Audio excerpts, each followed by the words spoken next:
ওকে, আমরা জীববিজ্ঞান এটা আমাদের ছিল বোধহয় ত্রয়োদশ অধ্যায়।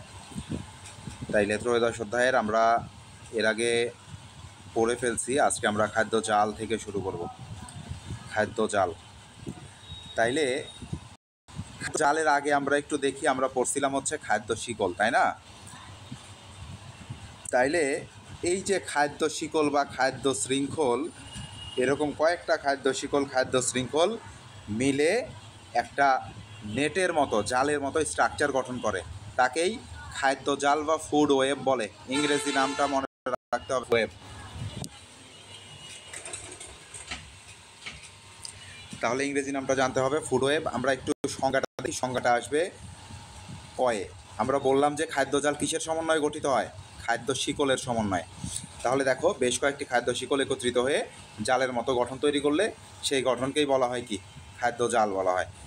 খাদ্য জালের সংজ্ঞা থেকে এতটুকুই। আমাদের চলে আসি বেসিকে। আমরা পুকুরের বাস্তুতন্ত্র পড়ছি এর আগে। তাইলে পুকুরের বাস্তুতন্ত্রটা আমরা একটু এলাবোরেটেড পার্ট আমরা একটু এখানে লক্ষ্য করি। দেখো, পুকুরের বাস্তুতন্ত্রে প্রথমে কি আছে? শৈবাল। তাইলে শৈবালটা এখানে কি হিসেবে কাজ করবে? উৎপাদক হিসেবে। তারপরে জুপ্ল্যাঙ্কটন, ছোট মাছ, এরা খায় কাকে? শৈবালকে খায়। এই জন্য এরা কি হিসেবে কাজ করবে? প্রথম শ্রেণীর খাদক হবে। প্রথম শ্রেণীর খাদকদের যারা খাবে তাদেরকে বলা হবে কি? দ্বিতীয় শ্রেণীর খাদক, তাই না? প্রথম শ্রেণীর খাদকদের যারা খাবে তাদেরকে বলা হবে কি? দ্বিতীয় শ্রেণীর খাদক। আবার দ্বিতীয় শ্রেণীর খাদককে যারা খাচ্ছে তাদেরকে বলা হচ্ছে কি? তৃতীয় শ্রেণীর খাদক। এখন এইটা আমরা খাদক দেখলাম।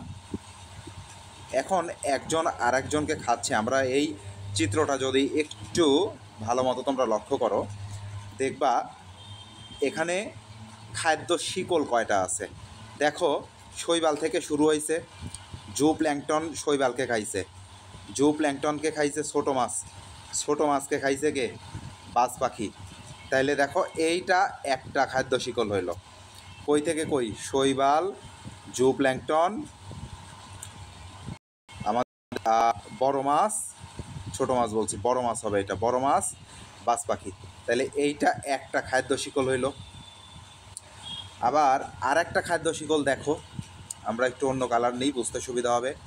এই যে শৈবাল থেকে জুপ্ল্যাঙ্কটনে আসলো, শৈবালকে জুপ্ল্যাঙ্কটন খাইলো। দেখো, জুপ্ল্যাঙ্কটনকে খাইলো ছোট মাছ, তাই না? ছোট মাছকে খাইলো বড় মাছ, বড় মাছকে খাইলো ঈগল। তাইলে এইটা একটা খাদ্য শিকল হইল। কই থেকে? শৈবাল, জুপ্ল্যাঙ্কটন, ছোট মাছ, বড় মাছ, ঈগল বা বাজ পাখি। আমরা আর একটা দেখি, এই ধাঁচে কি হচ্ছে দেখো, শৈবালকে খাইলো জুপ্ল্যাঙ্কটন, জুপ্ল্যাঙ্কটনকে খাইলো ছোট মাছ, সে আর বড় মাছ না খেয়ে ছোট মাছকে ডিরেক্ট বাজ পাখি খেয়ে নিল, বাজ পাখি। তাহলে এইটা একটা খাদ্য শিকল হচ্ছে। আবার আর একটা দেখো, শৈবালকে ডিরেক্ট কে খাচ্ছে? ছোট মাছ, তাই না? ছোট মাছকে মনে করো খাচ্ছে বাজ পাখি। এইটা একটা খাদ্য শিকল হইল। আর একটা দেখো, আরও হয়। তাহলে কয়টা হয় টোটাল? আমাদের সব বের করতে হবে। আর একটা দেখো, শৈবালকে খাচ্ছে ছোট, তাই না? ছোট মাছকে খাচ্ছে বড় মাছ, বড় মাছকে খাচ্ছে ঈগল বা বাজ পাখি। তাইলে আমরা কতগুলা এখানে খাদ্য শিকল পেলাম আমরা একটু দেখি। নীল একটা পেলাম, অরেঞ্জ এক কালারের একটা পেলাম, রেড কালারের একটা পেলাম, তারপরে আমাদের সবুজ কালারের একটা পেলাম, তারপরে আকাশি কালারের একটা পেলাম। টোটাল আমরা 5টা এখানে কি পাচ্ছি? ফুড চেইন বা খাদ্য শিকল পাচ্ছি। তাহলে 5টা ফুড চেইন বা খাদ্য শিকল মিলে একটা নেট স্ট্রাকচার গঠন করতেছে। এইটাকেই বলা হচ্ছে কি? খাদ্য জাল। তাইলে পুকুরের বাস্তুতন্ত্রের খাদ্য জাল ব্যাখ্যা করো, এরকম যদি পরীক্ষায় আসে, পুকুরের বাস্তুতন্ত্রের খাদ্য জালক কী কী থাকে সেটা ব্যাখ্যা করো। তাইলে এই চিত্রটা দিয়ে তোমাদের ব্যাখ্যা করতে হবে। এখন পরীক্ষায় তো আর তোমরা ঈগল আকার বা বাজ পাখি আঁকার সময় পাবা না, ছোটো মাছ বড় মাছ জু প্ল্যাঙ্কটন এগুলো আঁকার সময় পাবা না। তো সময় না পেলে আমরা কি করব, প্রথমে আমরা নামগুলো লিখে আমরা এই চিত্রটা দেখায় দিব। তাইলে শৈবালের আমরা চিত্র আঁকবো না, ডিরেক্ট লিখবো হচ্ছে শৈবাল। ডিরেক্ট প্রথমে কি লিখবো, শৈবাল। খাতার মাছ বরাবর লিখবো শৈবাল। ঠিক এটা হচ্ছে মিড লাইন, দেখো এটা হচ্ছে কি মিড লাইন। মাছ বরাবর লিখবো শৈবাল, প্রয়োজনে শেষে লিখবো বাজ পাখি। তাহলে এখানে লিখবো শৈবাল, এই জায়গায় লিখবো বাজ পাখি। ঠিক আছে। এখন এই শৈবালের দুই পাশে ওপরে লিখবো জু প্ল্যাঙ্কটন, নিচে লিখবো ছোটো মাছ। আর এই জু প্ল্যাঙ্কটন ছোটো মাছের মাঝখানে একটু ওপরের দিকে লিখবো একটা বড় মাছ। লিখে এই নামগুলোতে জাস্ট অ্যাড করে দিব। তাইলে এটা আমরা কিভাবে করব, আমরা এখানে সংক্ষেপে একটু দিয়ে রাখছি, দেখায় রাখছি। এটা আমরা একটু লক্ষ্য করি। এটা যদি মনে না থাকে কার পর কে খাচ্ছে, কাকে কে খাচ্ছে, তাইলে এটা দিয়ে মনে রাখতে পারো। সাজু বোবা ছোটো মাছ ধরে। তাহলে সাজু নামের একটা বোবা মানুষ আছে, সে ছোটো মাছ ধরে। তাইলে প্রথমে আমরা চলে আসি সাজু। তাহলে তালব্য সাথে আমরা প্রথমে লিখবো শৈবাল। প্রথমে কি লিখবো, শৈবাল। এই যে তালব্য স দিয়ে লিখছি আমরা শৈবাল। তারপরে আমরা জু দিয়ে, জু ওপরে লিখবো এই যে জু। তাইলে জু প্ল্যাঙ্কটন। তাইলে শৈবাল লিখলাম, তারপরে কি লিখলাম জু প্ল্যাঙ্কটন। তীর চিহ্নগুলো আমরা আগেই দিব না, তীর চিহ্ন সবার পরে, তীর চিহ্ন দিবা সবার লাস্টে, আগে নামগুলো লিখে ফেলবা। প্রথমে শৈবাল, তারপরে জু প্ল্যাঙ্কটনের জু, তারপরে বোবার ব বা। তাইলে সাথে শৈবাল, জুতে জু প্ল্যাঙ্কটন, বতে বড় মাছ, বাতে বাজ পাখি। তাহলে কীভাবে লিখছি দেখো, শৈবাল লিখছি, শৈবাল থেকে একটু ওপরে লিখছি জু প্ল্যাঙ্কটন, জু প্ল্যাঙ্কটনের সোজাসুজি লিখছি বড় মাছ, আবার এই শৈবালের সোজাসুজি লিখছি বাজ পাখি। এরপর জু প্ল্যাঙ্কটনের নিচে নিচে সোজাসুজি আমরা জাস্ট ছোটো মাছটা লিখে দিব। তাইলে ওই যে ছোটো মাছ ধরে, ছোটো মাছ থেকে ছোটো মাছ লিখে দিব। এখন আমরা তীর চিহ্নগুলো কীভাবে দিব একটু দেখি। তীর চিহ্ন, তাইলে প্রথমে দেখো এক লাইনে সিরিয়ালি দিয়ে নিবা। শৈবাল থেকে জু প্ল্যাঙ্কটন, জু প্ল্যাঙ্কটন থেকে বড় মাছ, বড় মাছ থেকে ছোটো মাছ, এইটা একটা লাইন গেল। এরপর আর একটা লাইন দিবা কিভাবে একদম। তাইলে প্রথমে আমরা কি করলাম, ওপরের লাইনটা কভার করে ফেললাম। এই যে দেখো ওপরের লাইন, ওপরের লাইনটা আমরা কি করলাম, কভার করে ফেললাম। এরপর নিচের লাইন কভার করব। তাহলে নিচের লাইনে কি করব, থেকে ছোটো মাছ দিব, ছোটো মাছ থেকে সরাসরি বাজ পাখিকে দিব। এরপরে তাইলে দেখো আমরা কয় লাইন কমপ্লিট করছি, আমরা কোন কালার দিই, আমরা দেখো এখানে এক লাইন কমপ্লিট করছি, এদিক দিয়ে এক লাইন কমপ্লিট করছি। আর মাঝখানে এই যে জু প্ল্যাঙ্কটন ছোটো মাছ আর বড় মাছ, এখান থেকে একটা টিক চিহ্ন দিবা। এই যে জু প্ল্যাঙ্কটন থেকে, এই যে জু থেকে ছোটো মাছের ওপর ঠেকাই দিবা, দিয়ে বড় মাছে দিয়ে দিবা, দিয়ে এই যে দুই মাথায় দুইটা তীর চিহ্ন দিয়ে দিবা। তাইলে আমাদের এই চিত্রটা আঁকা শেষ। তাইলে দেখো আমাদের সবগুলো পেয়ে যাচ্ছি। কী কী পাচ্ছি, শৈবাল থেকে জু প্ল্যাঙ্কটন, জু প্ল্যাঙ্কটন বড় মাছ বাজ পাখি। আরেকটা পাচ্ছি শৈবাল থেকে জু প্ল্যাঙ্কটন, তারপরে আমাদের এদিকে একটা তীর চিহ্ন থাকবে, আমরা তীর চিহ্নটা উল্টা দিকে দিছি। এখানে তীর চিহ্ন হবে না, তীর চিহ্ন এখানে আর এখানে, এখানে আর এখানে। তাইলে আরেকটা দেখো শৈবাল থেকে জু প্ল্যাঙ্কটন, জু প্ল্যাঙ্কটন থেকে ছোটো মাছ, ছোটো মাছ থেকে বড় মাছ, বড় মাছ থেকে বাজ পাখি। আর একটা শৈবাল থেকে জু প্ল্যাঙ্কটন, জু প্ল্যাঙ্কটন থেকে ছোটো মাছ, ছোটো মাছ থেকে বাজ পাখি। আর একটা শৈবাল থেকে ছোটো মাছ থেকে সরাসরি বাজ পাখি। এইভাবে আমরা এই পুকুরের বাস্তুতন্ত্রে 5টা খাদ্য শিকল পাই। তাহলে খাদ্য শিকলটা আশা করি তোমরা এখন লিখতে পারবা, আর সমস্যা হবে না। চিত্র আঁকবা না, জাস্ট নাম লিখে করবা। তাইলে সাজু বোবা ছোটো মাছ ধরে, এটা দিয়ে মনে রাখবা, ধরে দিয়ে কিছু নাই। তাহলে আমরা এতক্ষণ যে কথাগুলো বললাম এই কথাগুলোই এগুলোতে দেওয়া আছে, এতটুকুতে বইয়ে লেখা আছে আর কি। তাইলে উপরের চিত্রে উৎপাদক হিসেবে কে কাজ করবে, শৈবাল। তাইলে জু প্ল্যাঙ্কটন আর ছোটো মাছ শৈবালকে সরাসরি খাদ্য হিসেবে গ্রহণ করতেছে। তারপরে হচ্ছে জু প্ল্যাঙ্কটনকে খাদ্য হিসেবে গ্রহণ করতেছে ছোটো মাছ বড় মাছ, ছোটো মাছ বড় মাছকে খাচ্ছে বাজ পাখি। তাইলে এখানে প্রথম শ্রেণীর খাদক, দ্বিতীয় শ্রেণীর খাদক, এত ব্যাখ্যা করার দরকার নেই, কে কাকে খাচ্ছে জাস্ট এভাবে ব্যাখ্যা করে দিবা। তাহলে এখানে আমরা কয়টা খাদ্য শিকল পাইছি, 5টা খাদ্য শিকল পাইছি। তাহলে দেখা যায় যে পুকুরের বাস্তুতন্ত্রে 5টা খাদ্য শিকল মিলে কি গঠন করে, খাদ্য জাল গঠন করে। তাইলে এই 5টা খাদ্য শিকলকে একসাথে আমরা কি বলবো, খাদ্য জাল।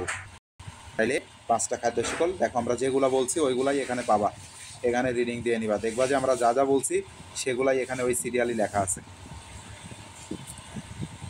তাইলে এই গেল আমাদের খাদ্য জাল কোথাকার, পুকুরের বাস্তুতন্ত্রে।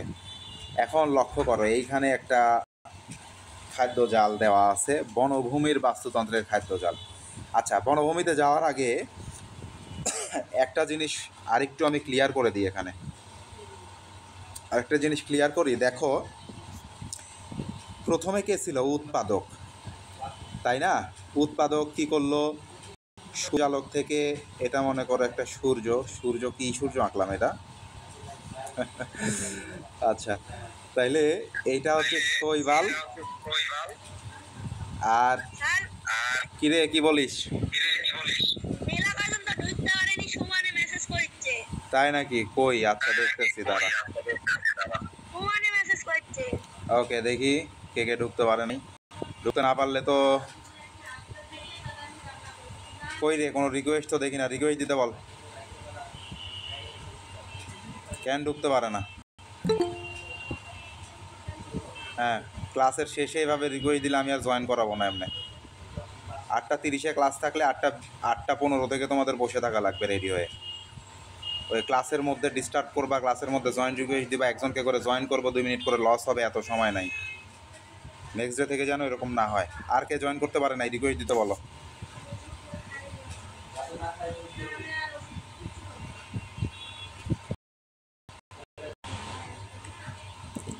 কই রে, আর কাউরে তো পাই না। নোটিফিকেশন সাউন্ড মাউন্ট তো বেশি দেওয়া আছে। আমরা পড়ায় ফিরে আসি।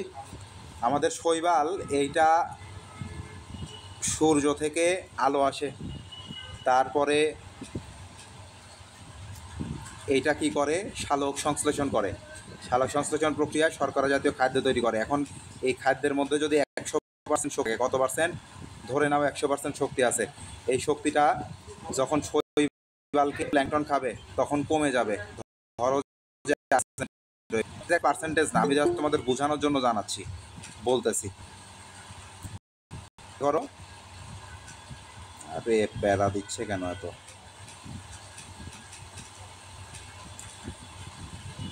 তাইলে এখানে যদি শৈবালের মধ্যে 100% শক্তি থাকে, সেইটা পরের ধাপে যে একটু কমবে। কতটুকু কমবে জানি না, 80% আমরা ধরলাম। 80 থেকে এদিকে যখন যাবে আরও কমবে 60। তার মানে দেখো, একটা খাদ্য জালকের যত ধাপ পার হবে, একটা খাদ্য শিকলে যত বেশি ধাপ পার হবে, তত শক্তি কী হইতে থাকবে? তত শক্তির অপচয় বেশি হইতে থাকবে, কমতে থাকবে শক্তি। তাহলে এইটা একটা বেসিক। এখন আমাকে বলো যে এখানে এই চিত্রে সবচেয়ে বেশি ধাপ কোন খাদ্য শিকলে আছে? 5টা খাদ্য শিকল পাইছি না আমরা? দেখো সবচেয়ে বড় খাদ্য শিকল কোনটা? তোমরা যদি এখানে লক্ষ্য করো, এখানে দেখতে পাবা কোনটা বড় খাদ্য শিকল। ডি। কারণ আমরা ওখানে দেখবো না, আমরা চিত্র ওখানে পড়লে তো আমাদের মুখস্থ করে তো এগুলো মনে থাকবে না, বুঝতে হবে। এই জন্য নিজে চেষ্টা করো যে কোনটা এখানে বড়, দেখো তো কোনটা বড়। প্রথমে চলে আসো শৈবাল। বেশি প্যাঁচ লাগতেছে কোথায়? দেখো এখান থেকে এখানে গেল, এখান থেকে এখানে আসলো, তারপরে হচ্ছে এখান থেকে এখানে গেল, তারপরে এখানে গেল। এইটাই হওয়ার কথা বড়। দেখি, ছোট মাছ, এরকমই হওয়ার কথা। শৈবাল, জুপ্ল্যাঙ্কটন, ছোট মাছ, বড় মাছ, বাজ পাখি। দেখো তো এটাই বড় নাকি? শৈবাল, জুপ্ল্যাঙ্কটন, ছোট মাছ, বড় মাছ, বাজ পাখি। হ্যাঁ, তাইলে দেখো এই যে এইটা যে খাদ্য শিকল, এই শিকলটা এই 5টা শিকলের মধ্যে সবচেয়ে বড়। তাহলে সবচেয়ে বেশি শক্তির অপচয় হবে কোন শিকলে? এই শিকলে। তাহলে ধাপ যত বেশি, শক্তির অপচয় তত বেশি। এটা মাথায় রাখবে, আমাদের নেক্সট টপিক্সে এটা কাজে লাগবে। এখানে আমরা একটু লক্ষ্য করি, দেখো এইটার জন্য হয়তো তোমাদের আলাদা একটা ভিডিও দিতে হবে। আচ্ছা দেখি এখানে যতটুকু ব্যাখ্যা করা যায়। তাইলে বনভূমির বাস্তুতন্ত্র দেখি। আমরা এতক্ষণ পড়লাম হচ্ছে পুকুরের বাস্তুতন্ত্র, একটু বনভূমির বাস্তুতন্ত্রটা লক্ষ্য করো। বনভূমির বাস্তুতন্ত্রে খাদ্যজল অনেক হিজিবিজি করা আছে। দেখো চিত্র কীভাবে আঁকতে হবে, আমি এখানে স্টেপগুলো আলাদা করে করে হিসেব করে দিছি। তাইলে উৎপাদক থাকবে সবুজ উদ্ভিদ, আগে প্রথমে লক্ষ্য করো।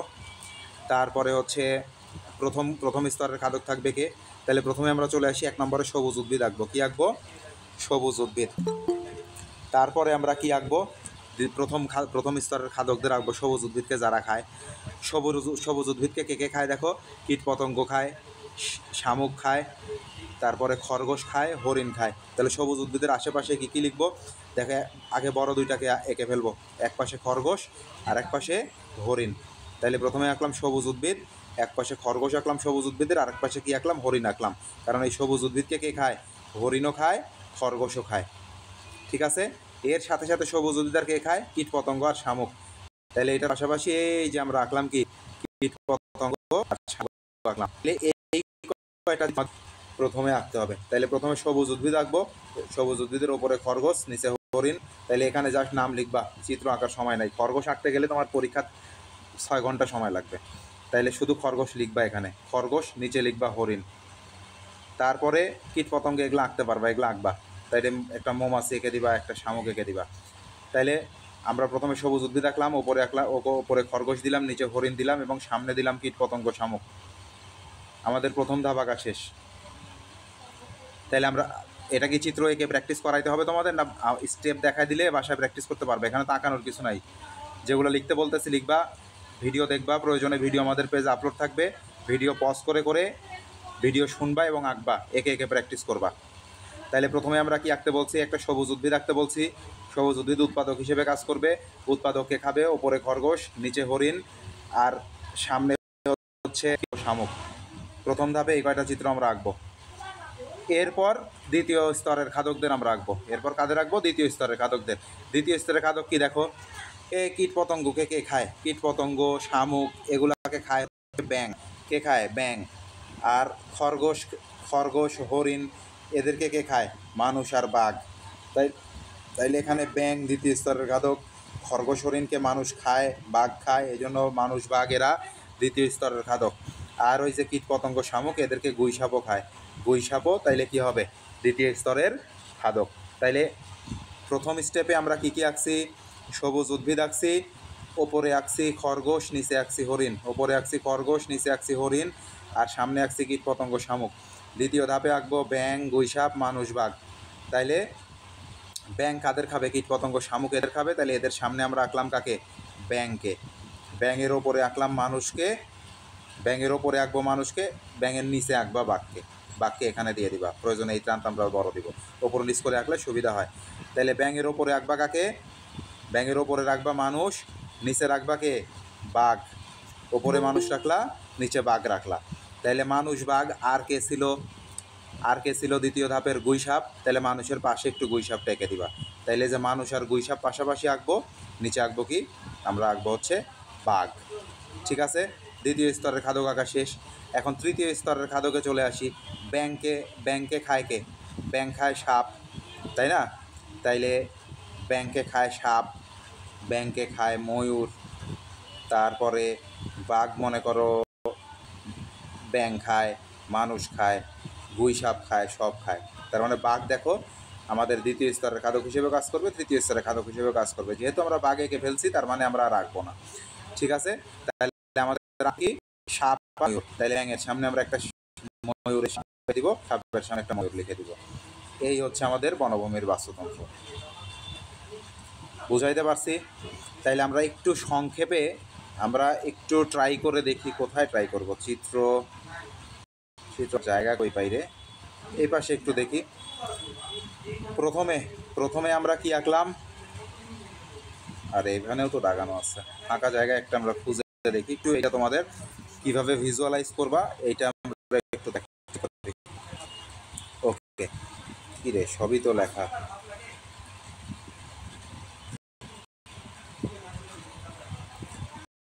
ওকে, আমরা একটু সংক্ষেপে তোমাদের ইয়ে করে দিই। প্রথম ধাপে কি আঁকছিলাম, প্রথম ধাপে সবুজ উদ্ভিদ, আমি শুধু নামগুলো লিখতেছি, সবুজ উদ্ভিদ, তাই না? সবুজ উদ্ভিদকে ওপরে, সবুজ উদ্ভিদের ওপরে কি লিখছিলাম আমরা, ওপরে লিখছিলাম খরগোশ, ওপরে লিখছিলাম খরগোশ, কারণ সবুজ উদ্ভিদকে খরগোশ খায়। আর নিচে কে খায়, হরিণ।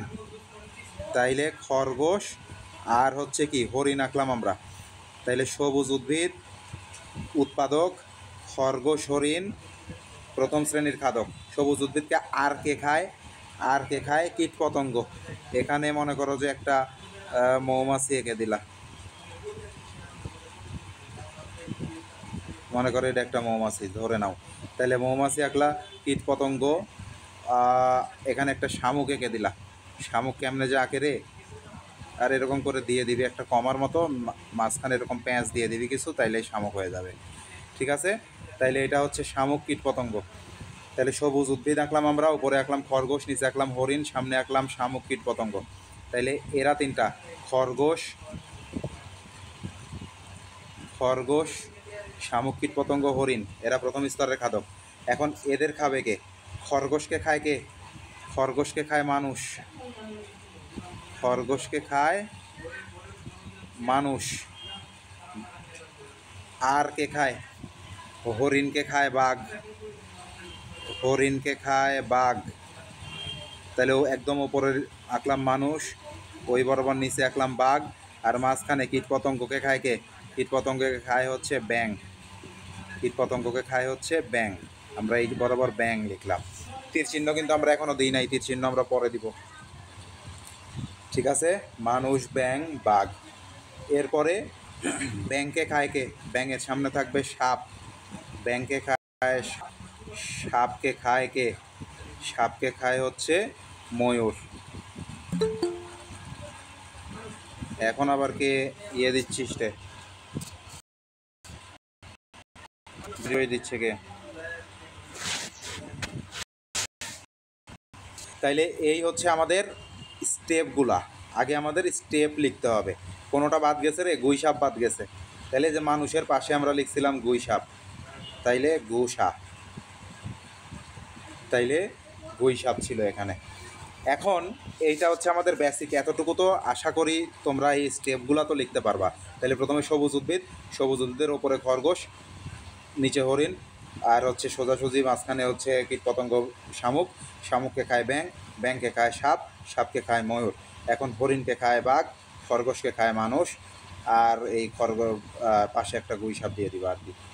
তাহলে এই হচ্ছে আমাদের স্টেপগুলা, এই হচ্ছে আমাদের স্টেপগুলা। কোথাকার বাস্তুতন্ত্র এটা ছিল? এটা ছিল হচ্ছে বনভূমির বাস্তুতন্ত্র। কোথাকার বাস্তুতন্ত্র? বনভূমির বাস্তুতন্ত্র।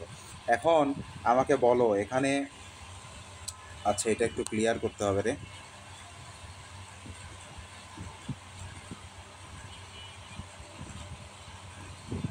আমি একটু এটা ক্লিন করে নিই, একটু 5 সেকেন্ড সময় দাও আমাকে।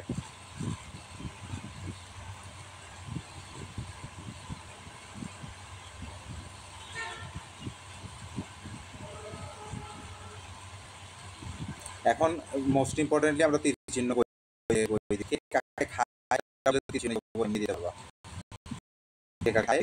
বুঝতে পারো, তাহলে আমরা একটু দেখি চিহ্নগুলো আমরা দিচ্ছি।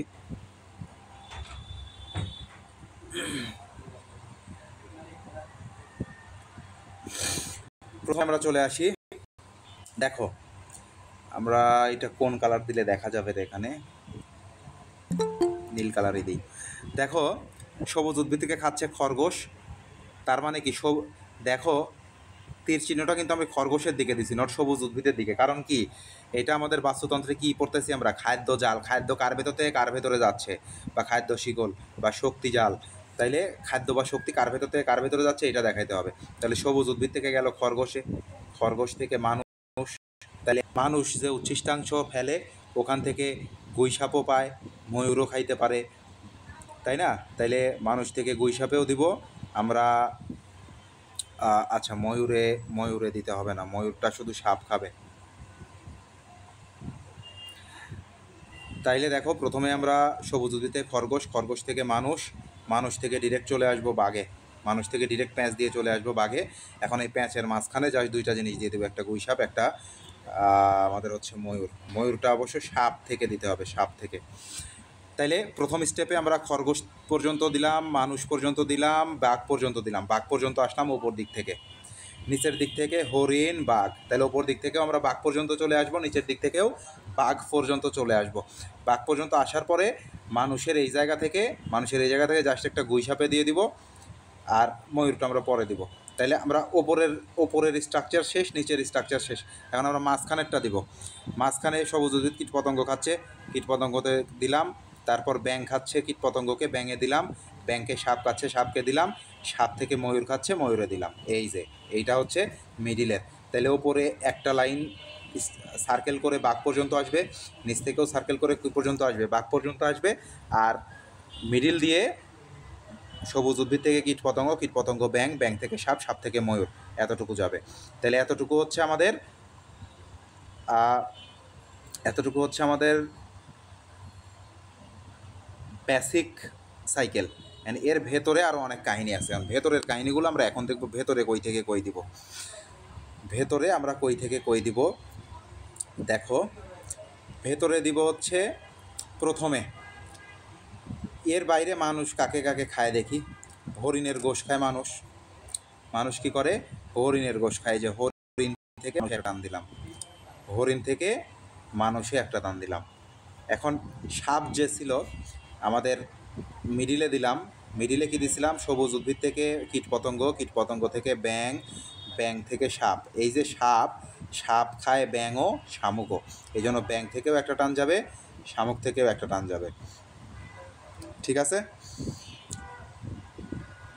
তাইলে এক্সট্রা আমাদের কি কি দিতে হচ্ছে? দিতে হচ্ছে একটু মনে রাখো। ওপরে একটা বাঘ পর্যন্ত আসলাম, নিচের থেকে বাঘ পর্যন্ত আসলাম, মিডিল থেকে ময়ূর পর্যন্ত আসলাম। এক্সট্রা দিতে হচ্ছে এখানে গুই সাপ, তারপরে শামুক থেকে সাপ, হরিণ থেকে মানুষ। গুই সাপ, শামুক থেকে সাপ, হরিণ থেকে মানুষ, আর ব্যাঙ থেকে বাঘ। এই কয়টা হচ্ছে এক্সট্রা। তাহলে এক্সট্রা কই থেকে? হরিণ খায় মানুষ, তারপরে শামুক খায় সাপ,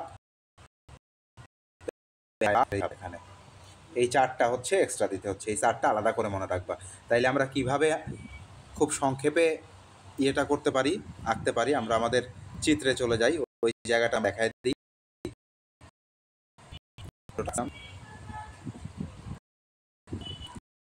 আছে না, ডিলিট করে। তাইলে এখানে আমরা তীর চিহ্নটা কীভাবে দিব? তীর চিহ্নটা আমরা লাল কালি দিয়ে দিই। দেখো, প্রথমে আমরা কি করছি? যে সবুজ উদ্ভিদ থেকে ওপর দিক দিয়ে ঘুরে বাঘ পর্যন্ত আসছি। তাইলে ওপর দিক দিয়ে খরগোশ, তারপরে মানুষ থেকে কিন্তু মানুষ থেকে কই আসবে? মানুষ থেকে আসবে হচ্ছে ময়ূরে। সবই মুছে গেল। আচ্ছা, আবার দিই। তাইলে প্রথমে সবুজ উদ্ভিদ থেকে খরগোশে আসবে, খরগোশ থেকে মানুষ আসবে, মানুষ থেকে আসবে হচ্ছে বাঘ, বাঘ কইরে মানুষ থেকে আসবে বাঘ, বাঘটা এই যে এই পাশ দিয়ে ঘুরায় নিয়ে আসবা বাঘে, এই যে বাঘ। তারপরে আমরা চলে আসি নিচ থেকে, সবুজ উদ্ভিদ, হরিণ, বাঘ। তাহলে বাঘ পর্যন্ত আমরা সার্কেল করে আসলাম। এখন মিডিলেরটা ফিল আপ করি। সবুজ উদ্ভিদ থেকে কীটপতঙ্গ, শামুক, এখান থেকে ব্যাঙ, ব্যাঙ থেকে সাপ, সাপকে খাবে ময়ূর। এখন আমরা এক্সট্রা দিব কি কি? এক্সট্রা কোন কালার দিয়ে দিই? সবুজ দিয়ে দিই। এক্সট্রা দিব হরিণকে খাবে কে? মানুষ। তারপরে হচ্ছে ব্যাঙকে খাবে কে? বাঘ। তারপরে হচ্ছে আর কে ছিল রে? শামুক। শামুককে খাবে কে? সাপ। তাইলে হরিণকে খাবে মানুষ, ব্যাঙকে খাবে বাঘ, আর হচ্ছে শামুককে খাবে সাপ। আর এই যে এখান থেকে গুই সাপে একটা দিয়ে দিতে হবে। এই চারটা হচ্ছে আমাদের সবুজ চারটা এক্সট্রা। আর এটা একটা স্ক্রিনশট মেরে নিতে পারো, অথবা নিজে লিখে নিতে পারো পরে ভিডিও দেখে। তাইলে এই হচ্ছে আমাদের, এইটা কি ছিল? চিত্র কি? চিত্র বনভূমির বাস্তুতন্ত্রের খাদ্য জালক বা খাদ্য জাল। তাহলে বনভূমির বাস্তুতন্ত্রে উপস্থিত খাদ্য জাল। এখন আমাকে বলো, এখানে কি কি খাদ্য জাল আছে, কি কি খাদ্য জাল আছে এবং কোনটা সবচেয়ে বড়? আমরা একটু দেখি এখানে কি কি আছে। দেখো,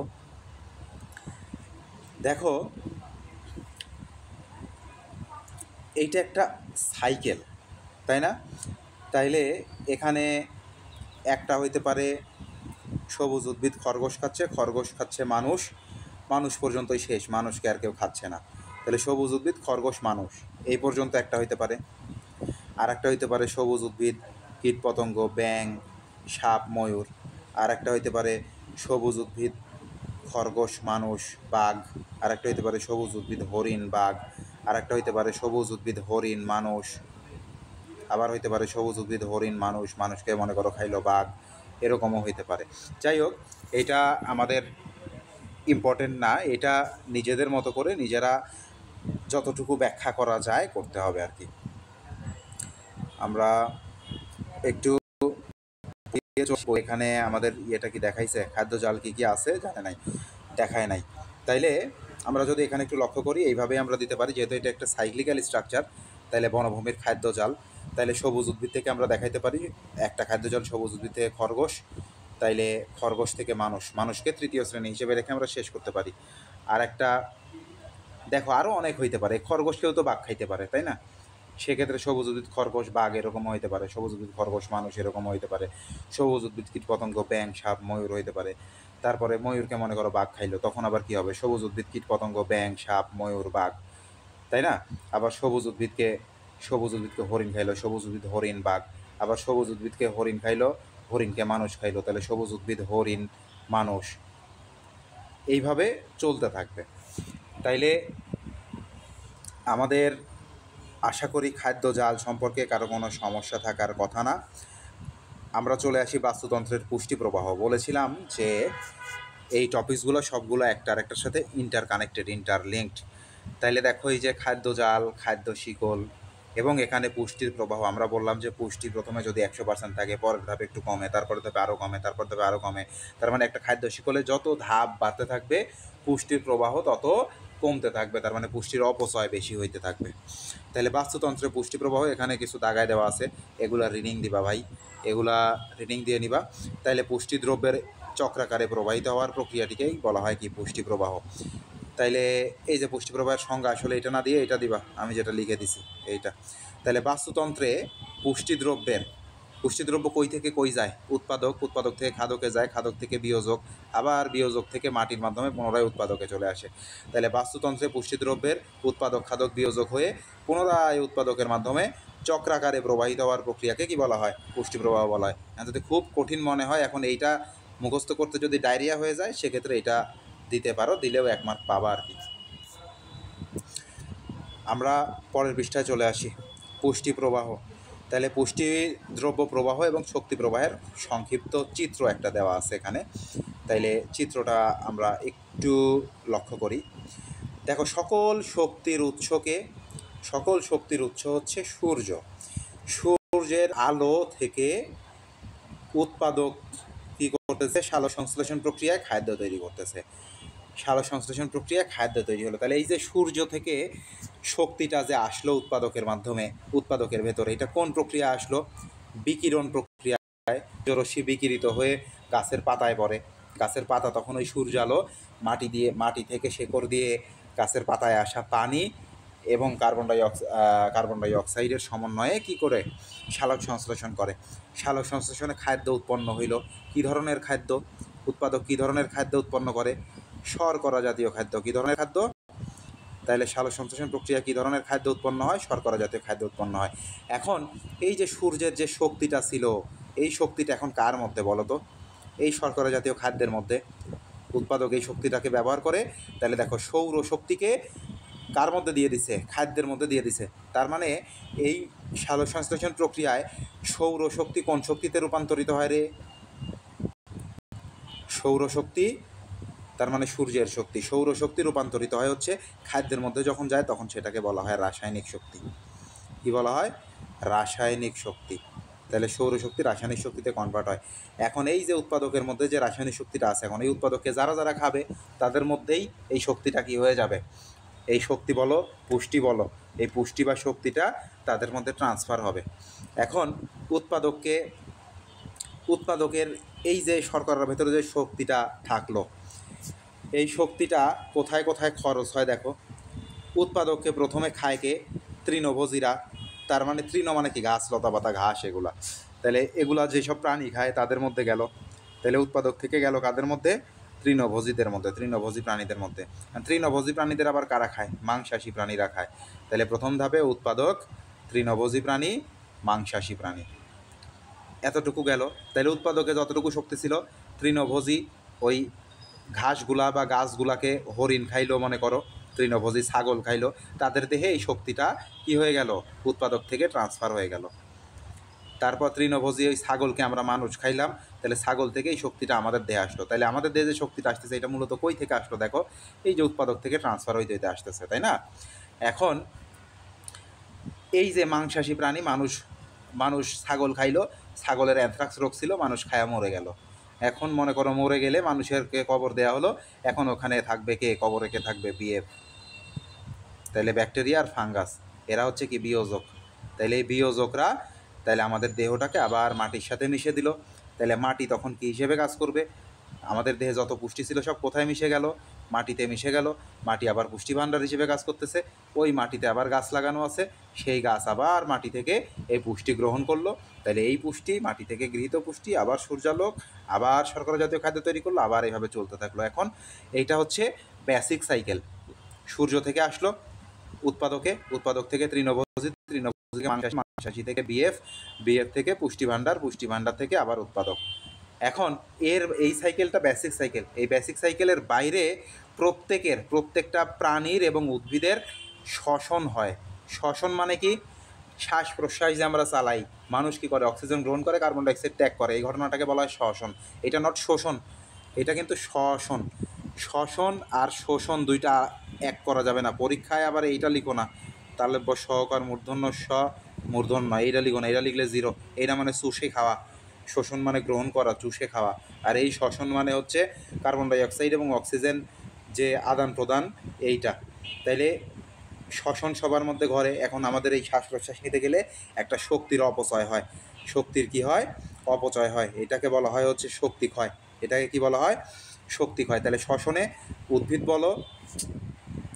বলো প্রাণী বলো, প্রত্যেকেরই কী থাকে? উদ্ভিদ প্রাণী প্রত্যেকেরই শক্তির ক্ষয় হয়। এই জন্য শ্বসন প্রক্রিয়ায় শক্তি ক্ষয় কার কার হয়? আমি বললাম সবার হয়। তাইলে উৎপাদক মানে উদ্ভিদের হয় শ্বসনের শক্তি ক্ষয়, তৃণভোজী প্রাণীদের হয় শ্বসনের শক্তি ক্ষয়, মাংসাশীদের হয় শ্বসনের শক্তি ক্ষয়, বিএফেরও হয় শ্বসনের শক্তি ক্ষয়। তাহলে একদম ওপরে শ্বসনের শক্তি ক্ষয় দিয়ে সবার থেকে দেখায় দিলাম। তাহলে এই হচ্ছে পুষ্টিদ্রব্য প্রবাহ। তাহলে পুষ্টিদ্রব্য প্রবাহ আসলেও এই চিত্র, শক্তি প্রবাহ আসলেও এই চিত্র, একই ঘটনা। পুষ্টি বলো শক্তি বলো উৎপাদকে সবচেয়ে বেশি থাকে, আর সবচেয়ে কম থাকবে কোথায়? সর্বশেষ ধাপে যে। তাহলে বাস্তুতন্ত্রের শক্তির প্রবাহ আমরা একটু যে কথাগুলো বলছি এগুলাই এখানে বলা আছে। দেখো, শক্তির মূল উৎস কি? সূর্য। তাইলে সূর্য থেকে আমরা কয়টা শক্তি পাই? দুইটা শক্তি, একটা আলোক শক্তি আর একটা তাপ শক্তি। এটা পৃথিবীতে কিভাবে আসে? বিকিরণ পদ্ধতিতে আসে। তাহলে আসার পরে যে পরিমাণ শক্তি আসে তার 2% শুধুমাত্র সালোক সংশ্লেষণ ব্যবহৃত হয়। কত পার্সেন্ট সালোক সংশ্লেষণে ব্যবহৃত হয়? 2%।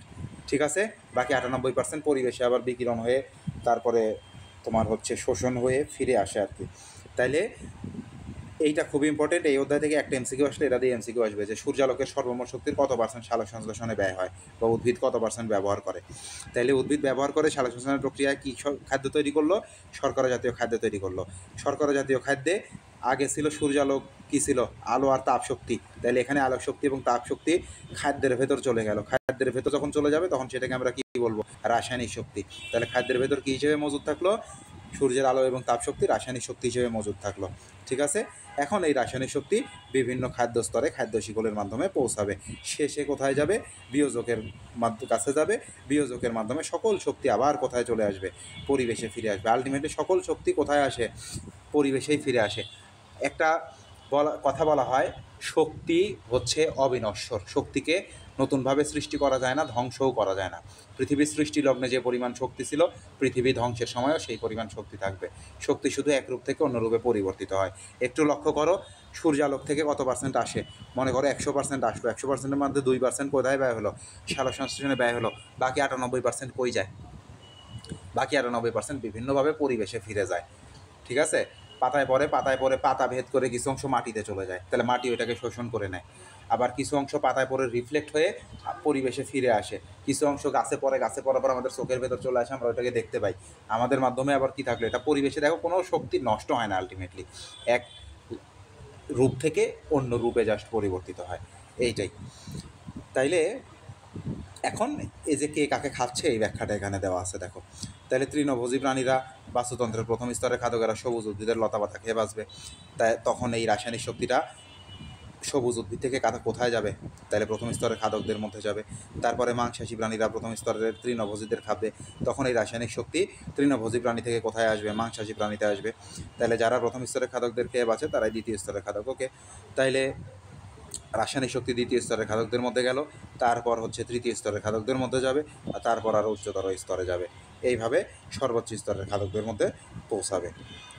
এই হচ্ছে ব্যাপার। তাহলে মৃত্যুর পর কি হবে? যে খাদকেই যাক, সবার মৃত্যুর পর এই শক্তি গ্রহণ প্রক্রিয়া কি হয়ে যাবে? থেমে যাবে। মরার পর আর শক্তি গ্রহণ করতে পারবো আমরা? পারবো না। মরার পর তো আর খাইতে পারবো না, না খাইলে শক্তি আসবে কই থেকে? তখন মৃতদেহে সঞ্চিত ছিল যে রাসায়নিক শক্তি, মৃতদেহে তাহলে কোন শক্তি সঞ্চিত থাকে? রাসায়নিক শক্তি। বিয়োজকের মাধ্যমে, তার মানে বিএফের মাধ্যমে ভেঙে জড় পদার্থ বা শক্তি আকারে মাটিতে ফিরে যাবে। মাটি মানেই পরিবেশ। তাহলে পরিবেশে ফিরে আসবে, পরিবেশের বিভিন্ন জড়বস্তুর মধ্যে জমা হবে, আবার উদ্ভিদের গ্রহণ উপযোগী হবে, উদ্ভিদ গ্রহণ করবে, আবার উদ্ভিদের মাধ্যমে বাস্তুতন্ত্রে চলে আসবে। এইভাবে চলতে থাকে। এখন সব ধরনের খাদ্য শিখলেই প্রতিটি স্তরে কিছু শক্তি কী হয়? অপচয় হয়। তার মানে বিকিরণ হয়, তারপরে তোমার প্রতিফলন হয়, এগুলো হয়ে কিছু শক্তির অপচয় হয় আর কি। তাইলে উৎপাদক সবুজ উদ্ভিদ থেকে তৃণভোজী প্রাণী যতটা শক্তি গ্রহণ করে, তৃণভোজী থেকে তার শরীরে যতটা গ্রহণ করবে ঠিক ততটা জমা হবে না, কারণ তার শরীরে কিছু ব্যয় হবে, অপচয় হবে। দ্বিতীয় স্তরের যারা এই তৃণভোজীদের খাবে তাদের শরীরেও যে পরিমাণ খাবে সেই পরিমাণ পুষ্টি পৌঁছায় না, কিছুটা জড় পরিবেশে মুক্ত হয়, কমে যায়। তার মানে এক স্তর থেকে অন্য স্তরে যত যাব শক্তির প্রবাহ আস্তে আস্তে কী হইতে থাকবে? কমতে থাকবে। তার মানে খাদ্য স্তরের সংখ্যা যত বেশি হবে শক্তি তত কী হইতে থাকবে? কমতে থাকবে। তার মানে খাদ্যের শক্তির অপচয় তত বেশি হইতে থাকবে। আর খাদ্য স্তরের সংখ্যা যত কম থাকবে শক্তির অপচয়ও কী হবে? তত কম হবে। তাহলে খাদ্য স্তরের সংখ্যা যত কম শক্তির অপচয়ও তত কম। খাদ্য স্তরের সংখ্যা যত বেশি শক্তির অপচয়ও তত বেশি। ব্যাখ্যা করো, ক্ষয়ে আসবে। তাইলে ক্ষয়ে আসলে অবশ্যই পারবা আশা করি, যে খাদ্য স্তরের সংখ্যা যত কম শক্তির অপচয় তত কম, খাদ্য স্তরের সংখ্যা যত বেশি শক্তির অপচয় তত বেশি। এইটা কিভাবে ব্যাখ্যা করতে হবে? যে চিত্রটা দিতে হবে, চিত্রটা দিয়ে জাস্ট আমাদের দিতে হবে যে সূর্যালোক থেকে শর্করা জাতীয় খাদ্য তৈরি হওয়া করে উৎপাদককে তৃণভোজীরা যখন খায় তখন যে কিছু পরিমাণ শক্তি হচ্ছে পরিবেশে মুক্ত হয় বা অপচয় হয়, একইভাবে তৃণভোজী প্রাণীদের যখন মাংসাশী প্রাণীরা খায় তখনও কিছু পরিমাণ শক্তি পরিবেশে অপচয় হতে থাকে। এভাবে যত ধাপ বাড়তে থাকে প্রত্যেক ধাপেই কি হয়? শক্তির কিছু না কিছু অপচয় হতে থাকে। এই জন্য আমাদের স্তরের সংখ্যায়, যেগুলো হচ্ছে স্তরের সংখ্যা যত বাড়বে শক্তির অপচয় তত বাড়বে বা পুষ্টি প্রবাহের পরিমাণ তত বাড়বে। ভুল বললাম। আমাদের স্তরের সংখ্যা যত বাড়বে শক্তির অপচয় বাড়বে, তার মানে পুষ্টিরও অপচয় বাড়বে, নট প্রবাহ। আর আমাদের এই স্তরের সংখ্যা যত কম হবে আমাদের পুষ্টিরও অপচয় তত কম হবে, বাট পুষ্টি প্রবাহ তত কী হবে? বেশি হবে। তাহলে এইটাই হচ্ছে আমাদের বেসিক বাস্তুতন্ত্রের শক্তি প্রবাহ রিলেটেড। তাইলে আমরা ট্রফিক লেভেলটা দিয়ে আজকে শেষ করব। ট্রফিক লেভেলের মধ্যে শক্তির সম্পর্ক। ট্রফিক লেভেল মানে কি? ওই যে স্তর আলাদা আলাদা, ওই স্তরগুলোকেই কি বলে? ট্রফিক লেভেল বলে। তার মানে কি? খাদ্য শিকলের প্রতিটি স্তরকেই কি বলে? ট্রফিক লেভেল বলে। পয়ে আসবে।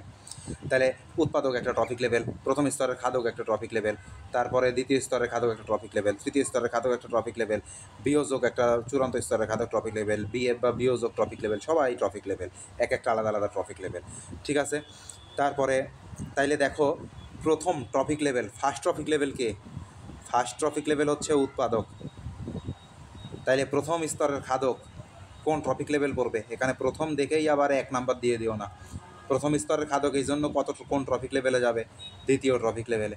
দ্বিতীয় স্তরের খাদক কোন ট্রফিক লেভেলে যাবে? তৃতীয় ট্রফিক লেভেলে। তৃতীয় স্তরের খাদক কোন ট্রফিক লেভেলে যাবে? তৃতীয় স্তরের খাদক যাবে, তৃতীয় স্তরকে এখানে দেওয়া আছে, দেওয়া থাকুক না থাকুক। আমরা একটা জিনিস দেখো, তাইলে খাদকের ক্ষেত্রে যততম স্তরের খাদক তার চেয়ে ট্রফিক লেভেল এক বেশি, যততম স্তরের খাদক তার চেয়ে ট্রফিক লেভেল এক বেশি। তোমাকে যদি বলে যে অষ্টম স্তরের খাদকের ট্রফিক লেভেল কত হবে? তাহলে অষ্টম এক বেশি, তার মানে 9। যদি বলা হয় ওই রে যদি বলা হয় 99তম স্তরের খাদকের ট্রফিক লেভেল কত, তাইলে 1 বেশি হয়ে তার ট্রফিক লেভেল হবে কত, 100। বুঝাইতে পারছি? তার মানে কি, খাদ্য স্তর যদি উল্লেখ থাকে, খাদ্য স্তরের চেয়ে ট্রফিক লেভেলের সংখ্যা 1 বেশি থাকবে, কারণ খাদ্য স্তর শুরু হওয়ার আগেই উৎপাদক থাকে 1 নাম্বার দিয়ে শুরু হয় এবং এইভাবে সিরিয়ালি চলতে থাকে। ঠিক আছে, এই কথা এখানে বলা আছে। লেভেল সম্পর্কে এর আগে একটু সামান্য ধারণা দিছিলাম গত ক্লাসে। তাহলে তৃণভোজীরা প্রথম স্তরের খাদক, তার মানে তৃণভোজীরা কোন ট্রফিক লেভেলে থাকবে রে? প্রথম স্তরের খাদক মানে কি? দ্বিতীয় ট্রফিক লেভেল, তাহলে দ্বিতীয় ট্রফিক লেভেলের প্রতিনিধি। তাইলে নিম্ন স্তরের মাংসাশী প্রাণী মানে দ্বিতীয় স্তরের খাদক, তাইলে এদের ট্রফিক লেভেল কি হবে? তৃতীয়।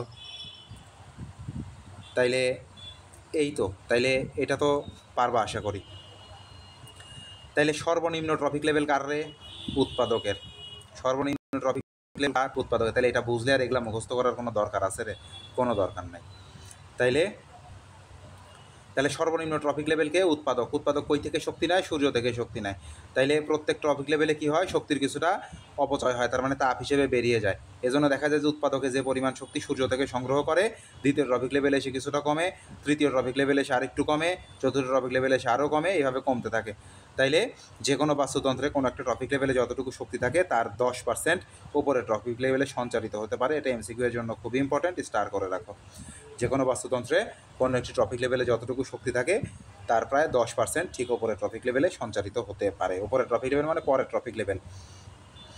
তাইলে বাকি 90% কী হয়? তাপ হিসেবে পরিবেশে বিমুক্ত হয় বা আংশিকভাবে অব্যবহৃত থাকে। তার মানে টোটাল ট্রফিক লেভেলে যে শক্তি আসবে তার 10% পরবর্তী ধাপে সঞ্চারিত হবে, বাকি 90% কী হয়ে যাবে? পরিবেশে মুক্ত হয়ে যাবে। আজকে এ পর্যন্তই থাকবে। এই যে কটা টপিকস আমরা পড়লাম, খাদ্য শিকল, খাদ্য জাল এবং ট্রপিক লেভেল, এই তিনটা একই রিলেটেড। সব কয়টার ব্যাখ্যা একই রকম, জাস্ট একটু ঘুরিয়ে ফিরিয়ে লিখতে হয়। এখন কীভাবে লিখতে হয় এইটার জন্য আমাদের আজকের ক্লাস ছিল। খাদ্য শিকল বা শক্তি পিরামিডটা রিডিং দিব, আমরা নেক্সট ক্লাসে পড়াবো। শক্তি পিরামিডের চিত্র আসবে পরীক্ষায়, সিকিউয়ে, খুবই ইম্পর্টেন্ট।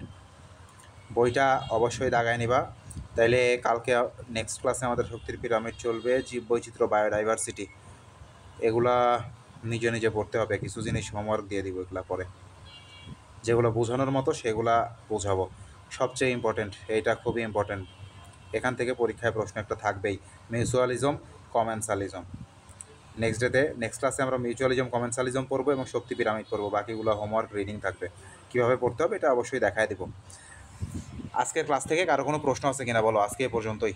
কারো কোনো প্রশ্ন থাকলে আমাকে একটু প্রশ্ন করতে পারো, বা কোথাও যদি না বুঝে থাকো। কোনো প্রশ্ন নাই? কোনো প্রশ্ন না থাকলে আমরা আজকের ক্লাসটা এখানে শেষ করি। কালকে আবার ক্লাস হবে 8:30টায়। আর হচ্ছে এরপরও যদি লজ্জা পাও যে ক্লাসে স্যারকে জিজ্ঞেস করতে লজ্জা লাগে, শরম লাগে যে আমি এটা বুঝি নাই, এটা যদি আমি বলি আমার অন্য বন্ধুরা, অন্য বান্ধবীরা কী ভাববে আমাকে, এই সেন্স যদি থাকে তাহলে জীবনে কিন্তু কিচ্ছু করতে পারবো না। তারপরও এই সেন্স যদি থাকে, ভাই তুই আমারে পার্সোনালি মেসেজ দিস যেখানে আমি বুঝি নাই, তাও সেটা আমি বুঝাই দিব। কারো কোনো প্রশ্ন থাকলে আরও 30 সেকেন্ড সময় দিচ্ছি, আমাকে জানাও যে কারো কোনো প্রশ্ন আছে কিনা। না থাকলে আমরা এখানে ক্লোজ করবো ক্লাসটা।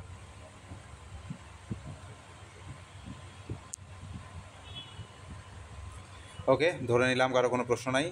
তাইলে আজকের ক্লাস আমরা এখানেই শেষ করি। ধন্যবাদ সবাইকে, ভালো থেকো, সুস্থ থেকো, আল্লাহ হাফেজ।